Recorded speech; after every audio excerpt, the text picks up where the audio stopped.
People have always loved being scared. Whether it be haunted houses, horror media, or scary stories, humans as a whole loved to get a good fright. Fear is also a tool for motivation. While used for evils, it can also be used for small white lies. Small folk tales or stories to scare children into behaving. There are the common ones, the ghosts that haunt you forever, the monster in your closet, or perhaps the more outlandish spirits like the Boogeyman or La Llorona. Though one tale has faded from time like many stories. Now, the monster in this tale went by many titles. The Masked Killer, the Monochrome Murderer, the Black and White Death. Some even suggested it was the devil himself, but the most common name given to it was simply Mr. Random. A man who comes for you no matter what. He stops at nothing until you are dead. Of course, as mentioned before, people wrote this off as a silly story used to scare misbehaving younglings. Though, what no one realizes is that every scary story has a weight of truth to its words. Behind the mask of the Mr. Random individual, there was simply a man. His name is lost to the mist. I can assure you, though, that just like you and I, he was just as normal as anyone could be.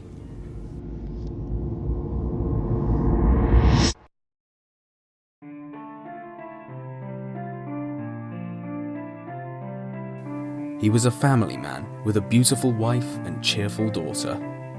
Everything seemed perfect on the outside of this nuclear family. The couple loved each other. Random would go to work and then come back home to his wife and child. Unfortunately, all cannot be perfect. The man hid a secret. A dark secret. A secret that would put his own family at risk. For you see, the man didn't have a normal white-collar job. He had a job that painted his white button-up red all over. A seemingly normal family man was a skilled killer.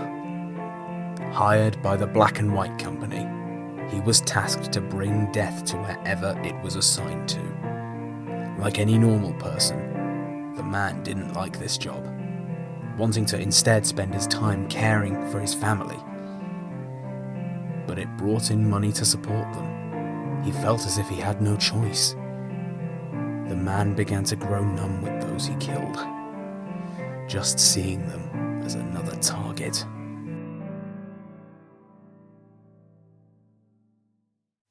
Now, no one really knew what happened before this.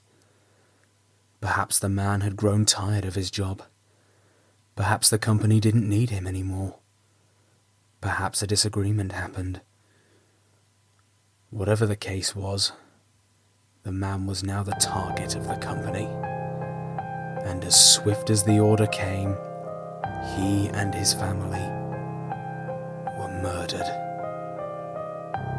And people thought that was the end of the man. It wasn't until after a string of deaths from the Black and White Company began to pop up.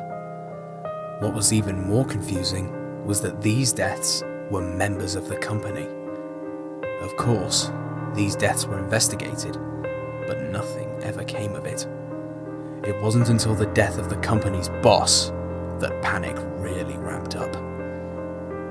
The question came quickly. How could anyone be that skilled of a killer to have taken down such a powerful empire built on the deaths of many? There was a ridiculous theory that came up. It was so ridiculous that the person who said it looked insane. And yet, it made sense. What if the man they got rid of had come to bring his vengeance, and that one guess, that one shot in the dark, became a rumour, and slowly that rumour became gossip among locals as the strange deaths continued. the local gossip eventually became an urban legend of the infamous Mr. Random, as, by the name, seems to now kill and take whomever at random. So, there you have it. The story of a man turned murderer. The murderer then becomes a monster in some way. Some say he is still out there, still taking lives, perhaps even dragging his victims to hell itself. But maybe, just maybe, he found peace with his family. I think that sounds like a better ending. But not all can have such an ending. Wouldn't you agree?